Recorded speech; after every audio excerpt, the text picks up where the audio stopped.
Está começando mais um Clipping Eletrônico pela TV Câmara de São Paulo, que você pode sintonizar pelo canal 7 da NET ou pelo canal 61.4 da TV Aberta Digital. O nosso assunto hoje são os transtornos mentais na infância e na adolescência. Para falar sobre esse assunto, eu recebo a psiquiatra Ana Gabriela Uni, que é especialista em síndrome de Tourette e TOC. Olá, Ana, obrigado pela presença. Oi, como vai? Tudo bem? Recebo também a coordenadora da Unidade de Psiquiatria da Infância e Adolescência e Programa de Atenção à Primeira Infância da Unifesp, a Maria Conceição do Rosário. Olá, Maria Conceição. Olá, muito obrigada pelo convite. Também com a gente a professora adjunta do Departamento de Psiquiatria da Unifesp, a Sheila Caetano. Obrigada Tudo pelo bem, Sheila? convite. E para finalizar a nossa mesa, eu recebo também a psiquiatra Ivete Gattas, que é coordenadora da Unidade de Psiquiatria da Infância e Adolescência da Unifesp. Olá. Muito obrigado. Eu que agradeço. Bom, eu gostaria de começar o nosso programa falando de um assunto que está bastante em pauta, que é um tal de jogo, o jogo da baleia azul. Esse jogo ele teria surgido em 2015 na Rússia, através de uma notícia falsa sobre a existência desse próprio jogo. Um jogo, na verdade, que é uma sequência de troca de mensagens em redes sociais com tarefas a serem cumpridas. E nessas conversas, um grupo de organizadores, que são chamados de curadores, eles propõem 50 desafios a esses adolescentes, como, por exemplo, fazer fotos assistindo a filmes de terror, se automutilar e até ficar doente. Jogo que já deixou consequências, situações que já fez algumas vítimas, há investigações policiais em pelo menos 3 estados sobre esses casos, em uma delas no Mato Grosso, em que houve uma morte envolvida. A pergunta que eu gostaria de fazer é o que explica, né, uma situação tão macabra como essa, o que leva crianças e adolescentes a chegar nessa situação. E eu acho que é importante, antes de a gente entrar nessa questão, de a gente falar um pouquinho sobre as prevalências dos transtornos mentais, os preconceitos, né, o bullying. E eu queria começar por você, Maria Conceição. O que você poderia dizer a respeito disso?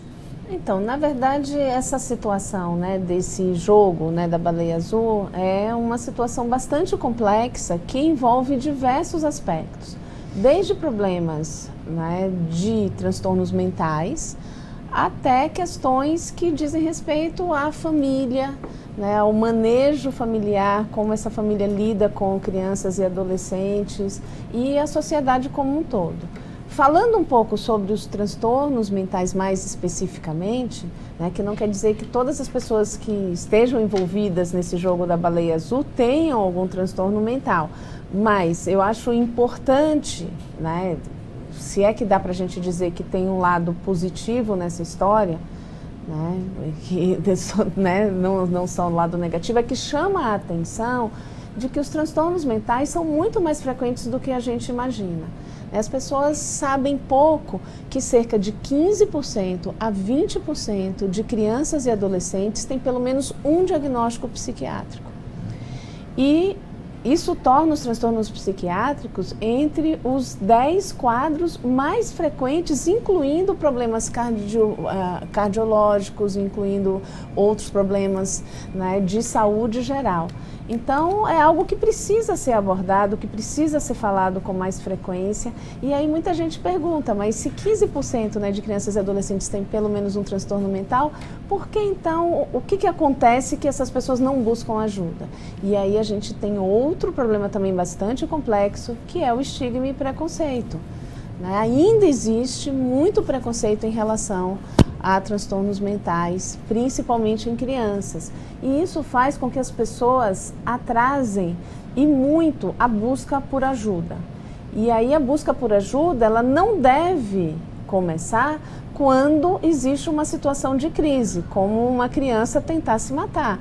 O ideal é que, né, essa família tivesse buscado ajuda muito antes, até antes da criança apresentar, né, algum sintoma depressivo, sintoma de ansiedade ou de qualquer outro transtorno, mas que, por exemplo, se a família tem dúvida, como é que eu lido com meu filho, né, adolescente? Como é que eu lido com meu filho que ainda é criança? É certo eu agir de tal maneira, ou eu colocar limites, ou tentar controlar, né, o celular ou jogos? busca ajuda, né? Procura apoio de um profissional da área de saúde mental, porque a gente não trata apenas de pessoas com transtornos mentais, né? Cada vez mais a psiquiatria está, né, começando a lidar com questões do dia a dia para que a gente faça prevenção dos problemas e promoção de saúde, e não só tratamento dos problemas mentais. Então é preciso se tratar antes a saúde mesmo mental, antes de que vire uma doença. Exatamente, Caso, né? exatamente. Isso seria o ideal, mas infelizmente, né, a gente tem bastante preconceito, bastante estigma, e isso acaba dificultando, né, que isso aconteça. Por isso que eu acho que programas como esse são tão importantes, né, para chamar atenção, né, para a necessidade da gente pensar cada vez mais em saúde mental, e que saúde não é só ausência de doença. O que você tem a dizer sobre isso, Ana, sobre esse jogo? Você compartilha dessa opinião da Maria Conceição? Sim, com certeza. Uma coisa importante que eu acho que todo mundo tem que saber é que o sofrimento mental faz parte da natureza humana, né? Todo mundo sofre por algum motivo ou outro. Existem sofrimentos que são normais, fazem parte do dia a dia. Só que existe um limite até que isso é aceitável, né? Quando você ultrapassa esse limite, a gente pode falar em transtorno mental, como, por exemplo, a depressão, que pode estar relacionada ao jogo da baleia azul, né? Porque provavelmente quem vai entrar num jogo desse já tem uma predisposição, já há algo acontecendo antes que faz com que ele seja chamado a atenção para esse jogo e se deixe envolver ao ponto de cometer uma tentativa de suicídio. Né? Ou Agora, se chegar ao algo que está suicídio. acontecendo antes, na maioria das vezes acho que não é perceptível aos pais, né? Por isso que chega até um... Às vezes há sinais que os pais ou a escola não percebem, né? Por não ter formação, por não ter conhecimento, ou por preconceito com a doença mental ou com o sofrimento mental, porque existe um erro para os dois lados, né? Existe o erro de observar um sofrimento e dizer isso não tem importância, isso é uma coisa menor, e tem o erro ao contrário, que é exagerar, né, em determinado sintoma e já chamar de doença uma coisa que não é, que é só um sofrimento, por exemplo. Bom, pelo que eu estou entendendo, falta muito ainda na questão do esclarecimento e um trabalho de prevenção, é isso mesmo? Queria saber a opinião de vocês. E assim, nós notamos também, né, porque nós, como somos psiquiatras da infância e adolescência, nós temos uma relação muito direta com as famílias e principalmente com os pais, né, ou os principais cuidadores dessas crianças e adolescentes. E nós temos percebido, né, e acho que é uma opinião geral, de que esses pais se sentem muito despreparados para exercer essa função de pai e mãe.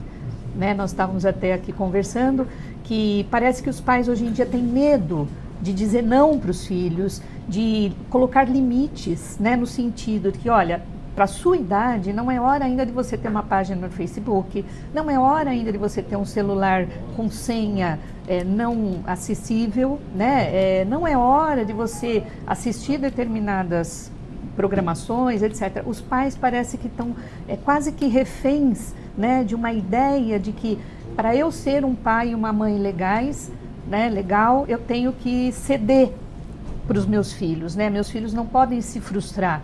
E pelo contrário, né, a frustração é que nos move a procurar novas oportunidades, novos caminhos, novas alternativas, né? Então nós sentimos que quando se fala em prevenção, o trabalho com os pais é de fundamental importância, né? Eu acho que quando a professora Conceição diz, né, que a gente tem que pensar na saúde como um todo, pensar num casal, por exemplo, né, que resolve ser pai e mãe, é desde essa hora que eles têm que começar a serem olhados, a serem orientados, porque a gente precisa cuidar da criança a vida inteira, né, pelo menos até ele poder dar conta da própria vida, e esse tempo é muito longo, ele não se encerra na hora que a criança vira um adolescente, né? Pelo contrário, é uma fase onde os pais têm que estar muito atentos, ter muito cuidado e sim, tem que ter vigilância e muitas vezes controle e até controles rígidos, né, do ponto de vista dos adolescentes, né? Tem sim que saber aonde vai, com quem vai, que horas tem que chegar em casa, tem que cumprir tarefas em casa, né? A gente percebe uma geração muito que recebe muita coisa, que está sempre na postura de receber. Né? Então a gente precisa reverter isso, porque nós estamos vendo que, por exemplo, esse jogo é um sinal. Né? É um sinal de que os nossos adolescentes, eles estão perdidos, eles estão sem objetivos, né? Mas talvez mais nobres ou mais interessantes na vida, e acabam se voltando para essas aventuras, né? E que realmente têm fins trágicos, né? Para todos, né? Para ele mesmo, para a família e para a sociedade como um todo. O que você acha, Sheila? Por que os pais perderam o controle? Isso é uma coisa de agora, já é um reflexo de algo que está acontecendo há um bom tempo? Acho que tem uma questão agora na sociedade que é bacana ser o pai legal, o pai amigo, o pai camarada, né? E a função de pai não é ser amigo, a função de pai é orientar, é cuidar, na verdade. E cuidar não necessariamente é algo que seu filho sempre vai achar legal. Se lembrar quando seu filho tinha 1 ano e estava explorando o mundo, ele via lá a tomada, ele queria pôr o dedo, né? É uma exploração natural, né? Você tira o filho da tomada, né? Não deixa ele pôr a mão, né? Seu filho vai chorar, vai te achar um chato, porque você não deixou ele ir lá fuçar. Mas você, como uma pessoa mais velha, com mais informação, com mais sabedoria, que vai orientar que isso não pode acontecer. Os pais conseguem fazer isso com a criança pequena, não estão conseguindo fazer isso com um adolescente.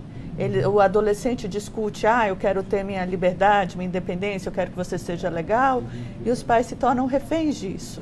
Olha, não é legal você ter um acesso à mídia, que só poderia ter depois de 18, você está tendo com 15, e eu não saber o que está acontecendo, né? E eu acho que muito dos pais, né, é uma questão muito fantasia, né, o que a gente diz, idealizado, né, como se a melhor pessoa do mundo, né, o mais amigão, né? E acho que falta muita informação, e acho que é toda essa questão do que é a saúde mental, né? Informações que são, de fato, baseado em conhecimento científico, e não, né, eu acho isso, eu penso aquilo, eu gostaria daquilo. É realmente ir para fontes feitas por profissionais que estudam isso, que testaram isso, que entendem. Porque, por exemplo, a questão do suicídio tem sido uma epidemia já de décadas em adolescentes, né? Mas, em geral, as pessoas com medo do que o vizinho vai achar, né? Vai achar que eu sou uma péssima mãe porque meu filho tentou suicídio. Então, eles escondem. Então, isso é escondido na família, é escondido na escola. E, com isso, você não tem acesso a entender o que aconteceu, né? Por que meu filho pensou em suicídio, né? E aí você não consegue esclarecer se isso é uma depressão, se isso é um transtorno bipolar, o que está acontecendo. E aí o amigo que sabe disso, né, também fica assim, se ele tentou, por que eu não tento? Porque o suicídio tem sim um efeito de contaminação. Né? Num grupo de adolescentes, um tentou suicídio, o outro vai querer imitar esse comportamento. Só que ninguém vai esclarecer para esse grupo que isso não é para ser imitado se não trouxer informações de fato de saúde mental que são confiáveis, né? Então, cada vez mais o que a gente pede é que as pessoas realmente leiam, orientem em fontes de fatos científicas confiáveis, né? Porque se alguém tentou na vizinhança, a vizinhança tem que falar sobre isso. Se alguém tentou na escola, a escola tem que chamar um psicólogo, um psiquiatra para falar sobre isso. Porque senão há um grande risco que amanhã ou depois você tem outras crianças, adolescentes tentando porque, vou experimentar, isso parece que é inofensivo. Não entende a gravidade disso. Tem uma série de bastante repercussão, está passando agora, né? A 13 Reasons Why, os 13 porquês, né, uma série da Netflix, que aborda essa questão justamente do suicídio, né? Parece uma garota eu não assisti a série, mas pelo que eu vi, uma garota que se suicida e deixa aí 13 fitas gravadas com os motivos que a levaram a cometer esse suicídio, né? Que tem tudo a ver com o que a gente estava falando. Você falou também sobre essa contaminação. Eu andei lendo a respeito também. Seria um efeito contágio? Exatamente. Que dizem que também já existe muito antes da internet, né? Eu queria saber um pouquinho qual a relação dessas duas questões, falando um pouquinho do suicídio e desse efeito contágio? O Goethe, ele escreveu um livro, Os Sofrimentos do Jovem Werther, né? E esse personagem comete suicídio. Depois que esse livro foi lançado, isso no século XIX, várias pessoas cometeram suicídio nesse efeito de contágio. Provavelmente pessoas que já pensavam nisso e encontraram ali um modelo, um exemplo e criaram coragem para tentar suicídio também. E esse fenômeno é conhecido hoje como o efeito Werther, né? Ou o efeito de contágio. Então, o que acontece não é que um livro ou uma série cause o suicídio. O que existe é que ele mobiliza questões que já existem nas pessoas que estão frágeis por algum motivo, e aí entra a questão da saúde mental, da gente entender o porquê que as pessoas estão tão frágeis, o que acontece com nossas crianças e adolescentes que têm esse sofrimento que chega ao ponto de ir a uma tentativa de suicídio. Eu acho que existe aí também um mito de que não se deve falar ou comentar sobre o assunto, porque isso pode, né, fomentar ou aumentar a vontade da pessoa, ou até gerar a vontade da pessoa se matar. Na verdade, isso é um mito, né, e é importante que as pessoas façam exatamente o contrário. Né? A gente precisa tratar do assunto abertamente, se sentir muito à vontade para se aproximar, né, do filho ou de alguém da família e perguntar, né, olha, eu quero entender como você está se sentindo, quero me aproximar um pouco mais de você, né, e até perguntar, você já pensou alguma vez em morrer? Já pensou alguma vez em se matar? Já veio alguma vez algum pensamento, né, de que era melhor estar morto do que continuar vivo? E as pessoas têm medo de falar sobre isso, né?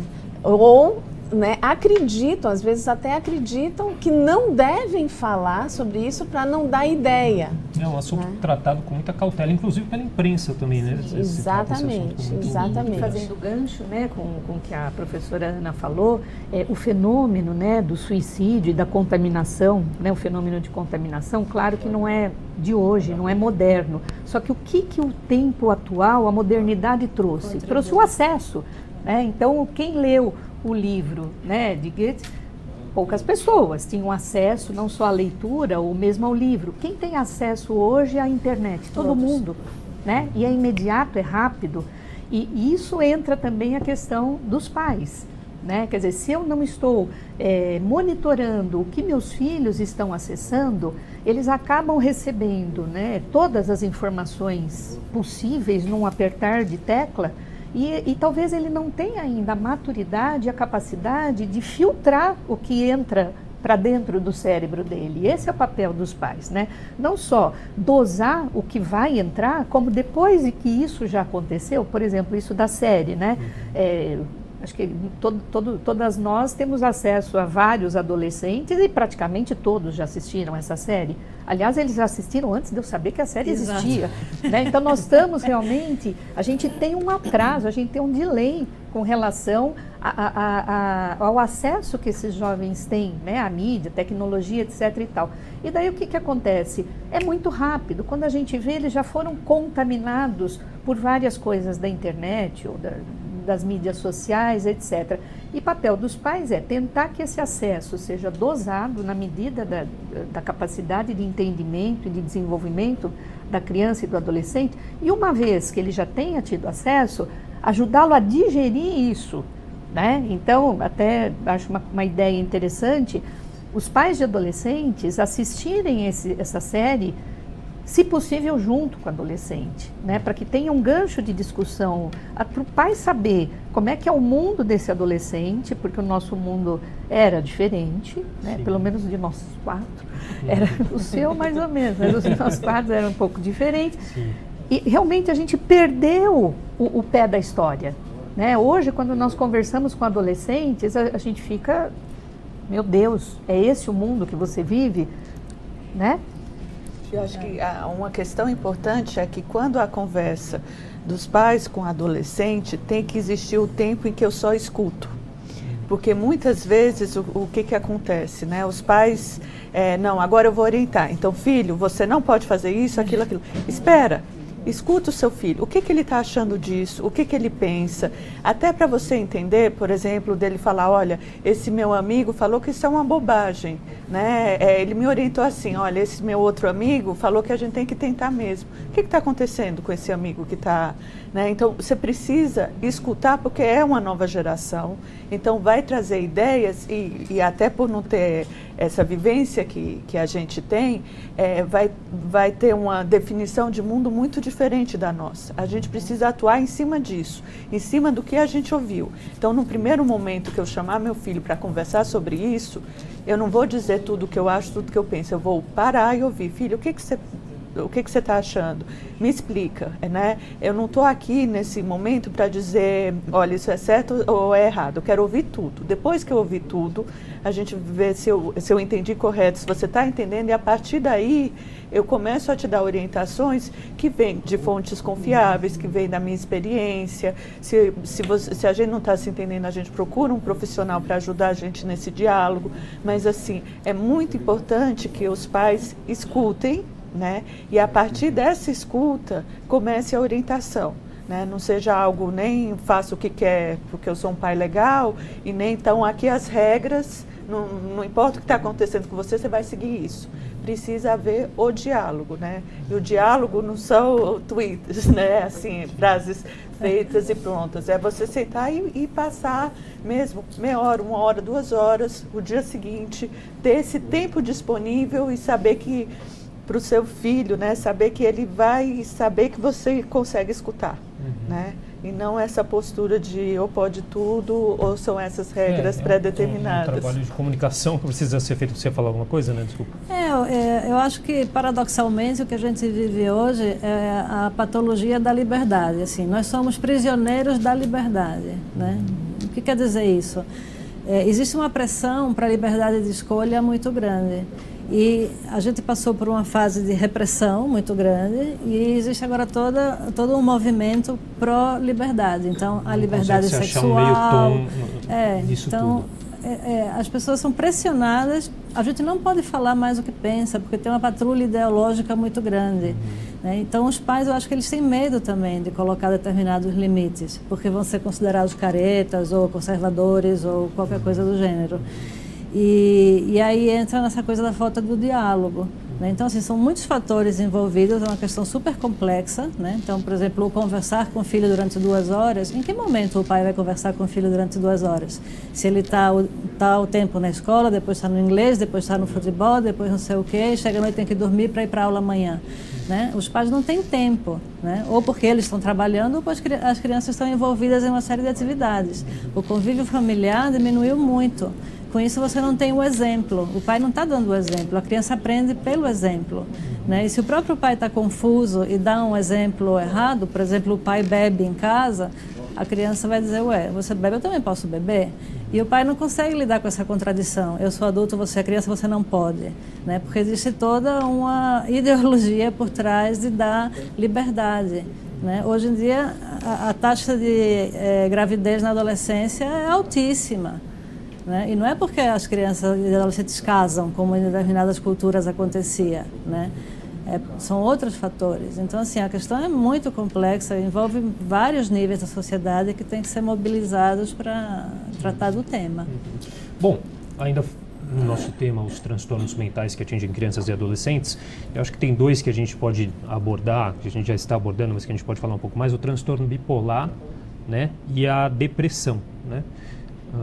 Vamos começar pelo bipolar? O transtorno bipolar, ele é caracterizado em ter quadros de alteração de humor, de como eu me sinto ao longo do tempo, né? Então, você tem necessariamente o que a gente chama de episódio de mania de euforia.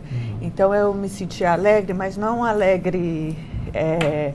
estou super feliz que amanhã vai ser Natal e eu vou ganhar presente. É um alegre extremamente exagerado, né? E a pessoa euforia. Exatamente, é uma alegria patológica, uma euforia. E a pessoa fica com muita energia, então ela não sente necessidade de dormir. Eu estou a 1000 por hora, meu pensamento está muito rápido na cabeça, eu estou todo acelerado. E não precisa ter um motivo específico. Não, na verdade, não. Isso a doença do transtorno bipolar, isso vem sem precisar de gatilho nenhum. É biológico. Né? É bem biológico. E aí, nessa agitação, eu me sinto muito poderosa, eu me sinto muito grandiosa, então sou uma pessoa que posso tudo, eu tenho energia sem fim, eu tenho muitos desejos, aumenta a minha vontade de ter relação sexual, de escrever poesias, de saber de tudo. Então, o problema do transtorno bipolar é que é um transtorno psiquiátrico com alterações biológicas muito importantes e que é o transtorno mais ligado à tentativa de suicídio.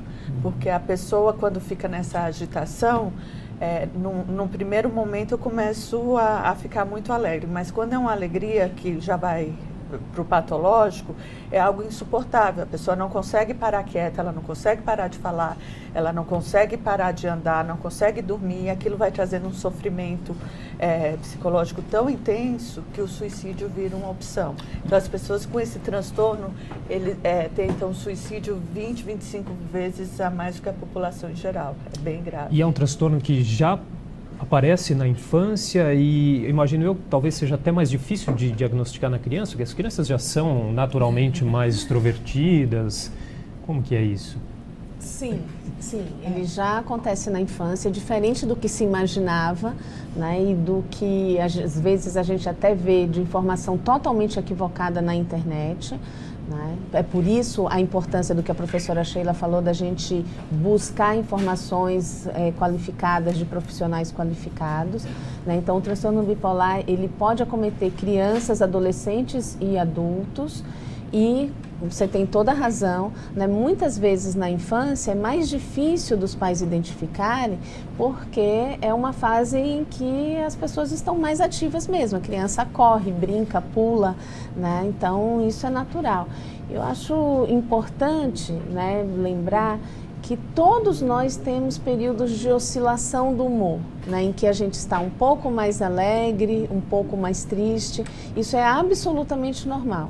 O que nós estamos falando, quando a gente fala de transtorno depressivo e transtorno bipolar, é que essas oscilações, elas são muito mais graves e elas duram mais tempo. Então, esse é um outro critério também. Não é assim, eu estou mais agitado hoje porque eu vou, né, ter o feriado amanhã e vai ter uma festa super legal que eu quero ir. Né? Essa euforia, ela dura um pouco mais de tempo do que, né, simplesmente aqueles minutos ou aquela 1 hora. Pelo menos uma semana, né? Pelo menos uma semana. Que a pessoa praticamente não dorme, né? Então, não é algo que dá para passar como uma alegria, porque amanhã vai ser meu aniversário e eu dormi mal essa noite. Né? São pelo menos 7 dias que eu não estou praticamente dormindo e estou muito, muito, muito agitado. Falando rápido, pensamento acelerado, o conteúdo das coisas que ela fala é diferente do normal, tem essas ideias, né, de grandiosidade, tem o desejo sexual aumentado que não seria esperado na criança. Né? Então são vários fatores que... E alternando com isso da euforia, né, vem a depressão, né? E que quadros, é o outro extremo. Que pode ser o outro extremo do transtorno bipolar, ou ela pode vir como doença isolada, né? Os transtornos depressivos sem ser transtorno bipolar. E que na criança tem características um pouco diferentes do adulto, né? Quando a gente pensa num adulto deprimido, a gente pensa no indivíduo apático, que não quer sair da cama, choroso, que está comendo demais ou está comendo de menos, né? Ou, por outro lado, insone ou dormindo demais. Então, na criança, a gente pode ter essas características, mas o que mais chama atenção é a irritabilidade. Né? Aquelas crianças altamente irritáveis. E o adolescente também, né?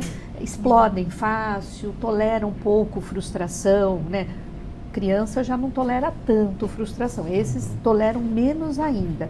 Então isso é uma característica interessante da gente observar nas crianças, que dão uma dica para a gente que elas possam estar vivendo um quadro depressivo, e isso passa às vezes completamente despercebido. Outra característica interessante é a queda do rendimento escolar, que também pode ocorrer. Então a criança vinha com rendimento escolar, né, X, e de repente ou dentro de um mês isso cai abruptamente. Né? O que será que aconteceu nesse mês que levou a isso? Pode ser sinal de muitas coisas. Né?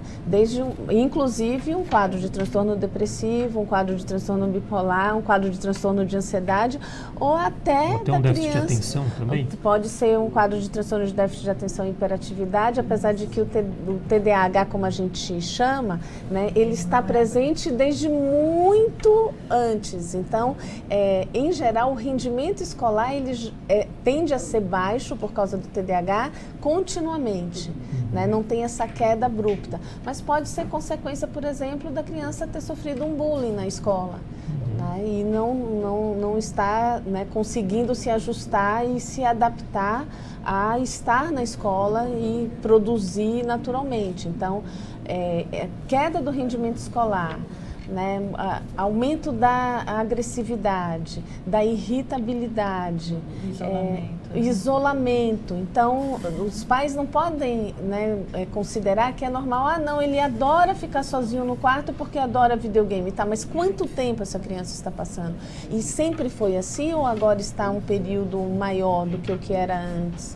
Né? Dificuldade em manter as amizades. Então, de repente, ele começa a ter queixas dos amigos de que ele está chato, de que está mais ranzinza, né? Que está brigando muito com várias pessoas ao mesmo tempo. Outro alerta importante é que também a questão do suicídio nessa faixa etária é diferente, a apresentação, né? Quando a gente pensa no suicídio, pensa no idoso, que é aquele que avisa a família, olha, não quero mais viver, né? Paga o caixão, faz todo um plano premeditado para tentar suicídio. O adolescente não. De natureza é um momento que no nosso ciclo de vida a gente é mais impulsivo. A gente vai conhecer o mundo, a gente vai desgrudar do papai e da mamãe. Então eu sou mais destemido.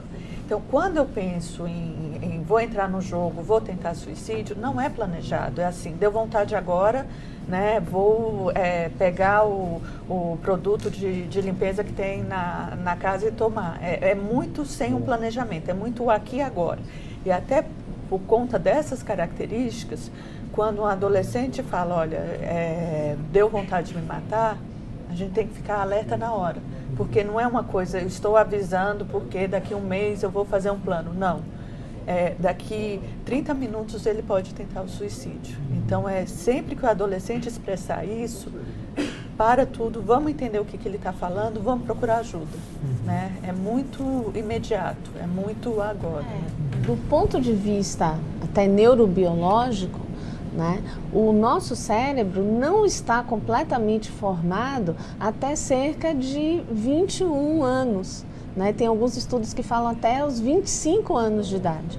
E quando a gente fala na informação do cérebro, é claro que assim, o cérebro já está lá, mas existem conexões, né, que amplificam o funcionamento, principalmente de áreas, né, mais na frente do cérebro, que a gente chama de áreas frontais e pré-frontais, que isso só se conclui mesmo, todas essas conexões, né, e poda neuronal, todos esses nomes difíceis, mas o importante é assim, essa impulsividade não é só porque a criança ou o adolescente não tem limites. Do ponto de vista neurobiológico, ele tem mais difícil mesmo de ter o que a gente chama de controle inibitório, de ter, né, uma flexibilidade mental para suportar frustrações. Então, ele vai levar um tempo maior, né, para poder conseguir, né, processar a informação e dizer e pensar, né, eu devo ou não devo, né, me submeter a essa tarefa, por exemplo, que estão propondo nesse jogo que eu estou fazendo, né, eu devo ou não devo, né, me cortar para poder ver qual é o efeito que isso tem. Quando ele percebe, ele já fez. Bom, nosso tempo está chegando ao fim, mas só para a gente fechar, eu queria falar um pouquinho dos tratamentos para esses transtornos que a gente vem debatendo e algum conselho que vocês poderiam dar para os pais ficarem atentos a alguma diferença no comportamento das crianças ou adolescentes que possam culminar num fato tão grave como esse tal jogo da baleia azul que a gente está vendo aí. Bom, eu falaria o seguinte, pais, Isso. Estejam atentos, né? Eu sei que todos nós, né, trabalhamos, passamos praticamente o dia todo fora, às vezes chegamos muito tarde em casa, tal. Mas quando estiver com o filho, né, ou com os filhos, procure estar de verdade, né? Até uma coisa que sempre me vem à cabeça, né? Que quando a gente chega em casa, a gente tentar segurar, né? Aquela vontade que a gente tem de falar: oi, você escovou o dente hoje? Você fez a lição? Você arrumou seu quarto? Você fez isso? Você fez aquilo? Né? Isso não é o mais importante, né? Isso é um detalhe. Claro, todo mundo tem que escovar dente, todo mundo tem que ir para a escola, etc. Mas assim, o momento, se você só tem aquele momento para estar com seu filho, use de uma forma melhor do que você cobrar atividades.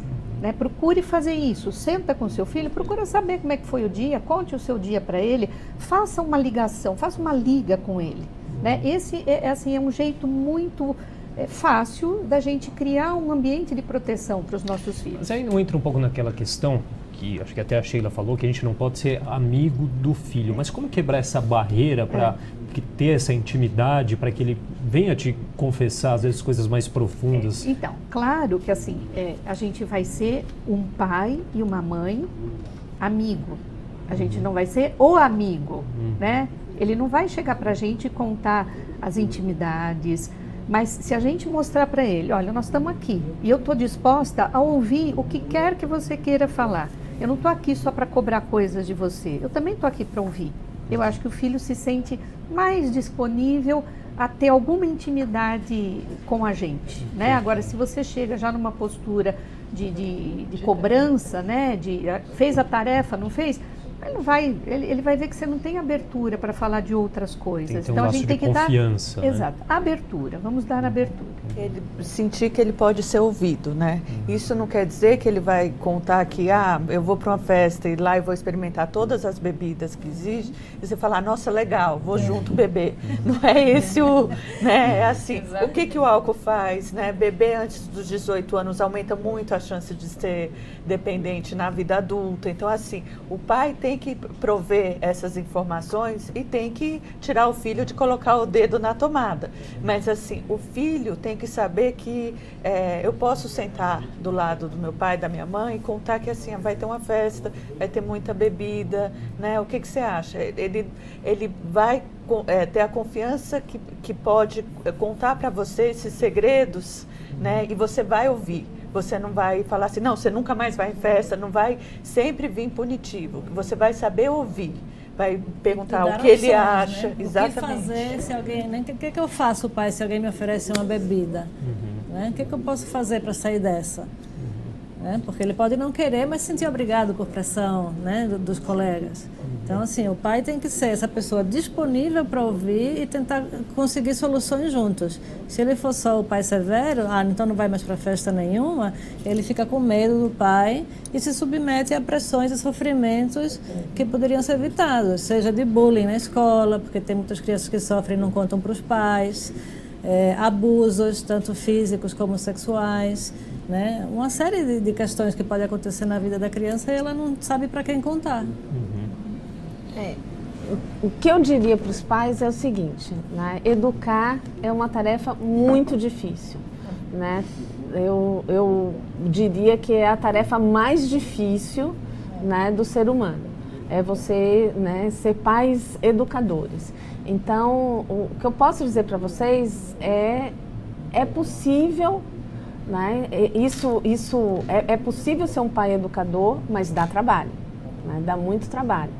E sempre que tiverem dúvidas, procurem, né, informações qualificadas, né, em locais qualificados, não se baseiem apenas em informações da internet, né, procurem sites que sejam confiáveis, como sites das associações de pacientes. Em geral, eles são muito mais confiáveis do que os sites em geral.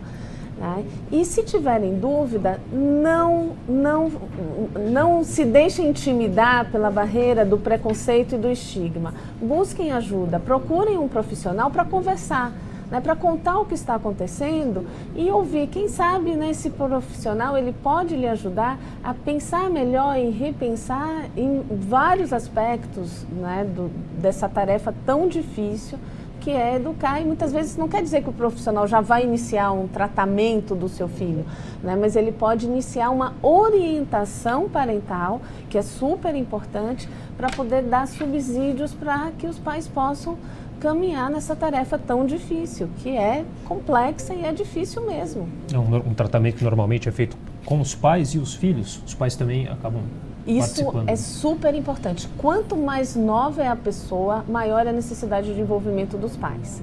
E quando a gente está falando de adolescente, significa com certeza os pais têm que estar presentes. E a adolescência hoje em dia ela é uma adolescência estendida, né? Então não dá para a gente dizer que é só até os 18 anos, né? Então nós temos pessoas com 25, né, às vezes até perto dos 30 anos que ainda moram com os pais e são dependentes dos pais. Né? Então, com certeza, né, o envolvimento familiar ele é fundamental para o tratamento. E às vezes, né, o tratamento ele é composto apenas de orientação familiar. Nesse sentido, o que a gente faz é aumentar fatores protetores, né? O que vai proteger essa criança. Isso. Então, por exemplo, o diálogo, né, a criança, o adolescente conseguir falar sobre o que sente, é extremamente protetor. Então, muitas vezes a gente só orienta como esse diálogo pode ser feito dentro de casa, né? É importante, a professora Maria Conceição comentou, por exemplo, para depressão e bipolar tem a ABRATA, né? A Associação Brasileira de Amigos e Parentes de Transtorno Afetivo, que tem muita orientação também para adolescente do que fazer em tentativas de suicídio. Okay. Bom, nosso tempo chegou ao fim, queria agradecer demais a participação de vocês. Eu conversei com a psiquiatra Ana Gabriela Uni, especialista em síndrome de Tourette e TOC. Obrigado, Ana. Eu agradeço. Conversei também com a Maria Conceição do Rosário, que é coordenadora da Unidade de Psiquiatria da Infância e Adolescência e Programa de Atenção à Primeira Infância da Unifesp. Obrigado pela participação. Obrigada pelo convite mais uma vez. Imagina. E também com a professora adjunta do Departamento de Psiquiatria da Unifesp, a Sheila Caetano. Também agradeço o convite. E a psiquiatra Ivete Gattas, que é coordenadora da Unidade de Psiquiatria da Infância e Adolescência da Unifesp. Muito obrigado. Foi um prazer. O programa Clipe em Eletrônico fica por aqui. TV Câmara São Paulo, informação para a cidadania.